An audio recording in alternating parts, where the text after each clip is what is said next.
Welcome to the world of health, wellness, hygiene and sanitation care. Welcome to Swasth Bhumi Private Limited, where we discuss about the importance of preventive healthcare solutions and bringing awareness to some of the most important health issues.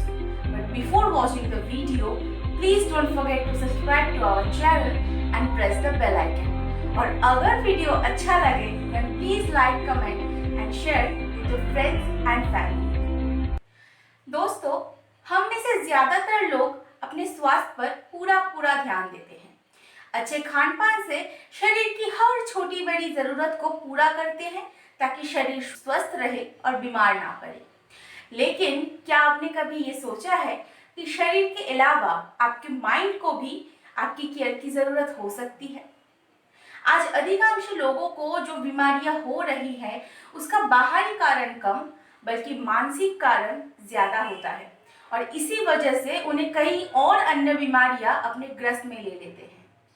In fact corona virus संकट के दौरान कई researchers का ये दावा है कि युवाओं पर कोरोना का ज्यादा खतरा नहीं है, लेकिन हाल ही में हुए एक रिसर्च से ये सामने आया है कि भले ही युवाओं को शारीरिक तौर पर कोरोना संक्रमण का खतरा कम हो, लेकिन उनके मेंटल हेल्थ पर कोरोना का बहुत ही गहरा असर हुआ है। रिसर्च में ये कहा गया है कि क्योंकि मानसिक बीमारियों का इतिहास रखने वाले 80% से अधिक युवाओं ने इस बात को स्वीकारा है कि कोरोना वायरस संकट शुरू होने के बाद से उनकी मानसिक स्थिति थोड़ी सी खराब हो गई है। Mental health charity young minds के इस रिसर्च में 25 वर्ष से कम आयु के मानसिक बीमारी का इतिहास रखने वाले 2111 लोगों से ये पूछा गया था कि महामारी ने उन्हें कैसे प्रभावित किया है। तो 83% युवाओं ने ये कहा कि महामारी ने उनके मानसिक स्वास्थ्य को खराब कर दिया है। 32% ने कहा कि वे बहुत बुरा अनुभव कर रहे हैं, जबकि 51% का ये कहना था कि उनकी मानसिक स्थिति थोड़ी सी बदतर हो गई है। विश्व में लोगों को मानसिक स्वास्थ्य के प्रति जागरूक करने के उद्देश्य से हर साल 10 अक्टूबर को विश्व मानसिक स्वास्थ्य दिवस यानी कि वर्ल्ड मेंटल हेल्थ डे मनाया जाता है। आइए जानते हैं कि आप किन तरीकों से अपनी मेंटल हेल्थ को बेहतर रख सकते हैं। अपने मेंटल हेल्थ को बेहतर रखने का सबसे इम्पोर्टेंट तरीका है पॉजिटिव थिंकिंग। कैसी भी परिस्थिति आ जाए, लेकिन आप अपने विचारों को पॉजिटिव ही रखें। हाँ, ये करना आसान तो नहीं होगा, लेकिन अभ्यास करते करते आपको पॉजिटिव थिंकिंग की आदत जरूर पड़ जाएगी। दूसरा इम्पॉर्टेंट तरीका है नेगेटिव विचारों से खुद को दूर रखना। जब आप नेगेटिव सोचते हैं, जैसे कि तुलना करना, किसी से जलना, किसी का बुरा चाहना या बदला लेना इत्यादि भावनाएं रखते हैं, तब आपके दिमाग में ज़रूरत से ज़्यादा विचार उत्पन्न होते हैं, जिससे कि आपके दिल की गति बढ़ जाती है और इसी वजह से आपको हाइपरटेंशन जैसी बीमारियां भी हो सकती है। इसीलिए अपने अच्छे मानसिक स्वास्थ्य के लिए नकारात्मक विचारों से दूर ही रहें। अपनी भावनाओं को ज़्यादा मत दबाइए। ऐसी बातें जो आपको तनाव दे रही है उन्हें छुपाने के बजाय ज़रूरत लगने पर किसी करीबी रिश्तेदार या दोस्त से शेयर कीजिए। इससे आपका मन हल्का हो जाएगा। ज़्यादा समय चिंता में बिताने से किसी के भी मानसिक स्वास्थ्य के लिए ठीक नहीं है। इसका आपके शरीर और मन दोनों पर गहरा बुरा असर पड़ता है। हमेशा खुश रहने की कोशिश कीजिए।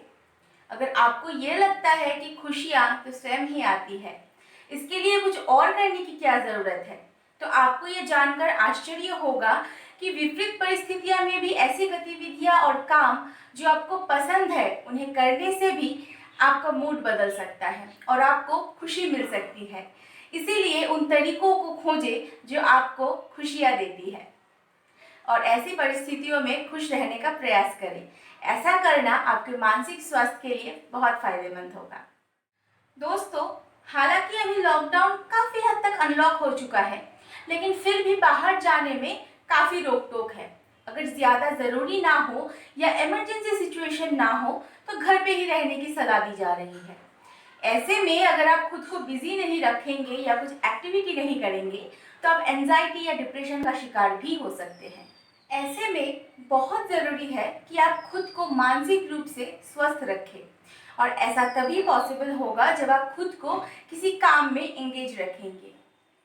ऐसा नहीं है कि काम में एंगेज रहने का मतलब है सिर्फ झाड़ू पोछा करना या बर्तन मांजना या तो ऑफिस का काम लेकर बैठ जाना।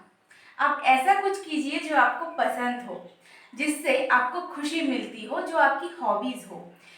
आज हम आपसे कुछ ऐसे ही तरीके शेयर करेंगे जिससे कि आपको खुश रहने में और खुद को शांत रखने में मदद मिल सके। दोस्तों, अक्सर ये कहा जाता है कि music is the strongest form of magic, या तो ये कहना भी गलत नहीं होगा कि music is the medicine of the mind. दोस्तों, म्यूजिक को खुश रहने का और दिमाग को रिफ्रेश करने का सबसे अच्छा तरीका माना गया है। संगीत से मन को सुकून मिलता है और आजकल तो मेडिकल साइंस में भी म्यूजिक थेरेपी आ चुकी है। कोरोना के इस कठिन समय में सबसे ज़रूरी है अपने दिमाग को मजबूत करना, और म्यूज़िक से दिमाग मजबूत होता है। आप म्यूज़िक सुनकर या गाकर या तो म्यूज़िक इक्विपमेंट को बजाकर अपने मन को बेहतर रख सकते हैं। डांस एक ऐसी कला है जो मन और मस्तिष्क दोनों को तरोताज़ा करती है, और ये एक ऐसा फॉर्म ऑफ आर्ट है जो लगभग हम सभी को पसंद है। और अगर आप डांस के शौकीन हैं या सीखना चाहते हैं तो झूमते हुए खुद को बिजी रखने का इससे मज़ेदार तरीका तो नहीं मिल सकता। एक्सरसाइज। शारीरिक एक्सरसाइज से दिमाग को कई तरह के लाभ होते हैं। इससे न सिर्फ ब्लड सर्कुलेशन बढ़ता है बल्कि इंसान का कंसंट्रेशन पावर भी बढ़ता है। वर्कआउट की मदद से आप शरीर के साथ साथ मन को भी फिट रख सकते हैं। दोस्तों, हम सभी को कुछ ना कुछ नया सीखना बहुत अच्छा लगता है, और क्योंकि हमारे पास बहुत समय है तो इसके लिए इस दौरान आप वो सब सीख सकते हैं जो आप नॉर्मल रूटीन में नहीं कर पाते थे। आप कोई भाषा या कंप्यूटर प्रोग्रामिंग भी सीख सकते हैं। आप कुछ नया सीखने के लिए इंटरनेट या ऑनलाइन क्लासेस की मदद भी ले सकते हैं। Play puzzle games. अगर आपको बोर्ड गेम्स या पजल्स में इंटरेस्ट हो तो खाली समय बिताने का इससे अच्छा तरीका नहीं हो सकता।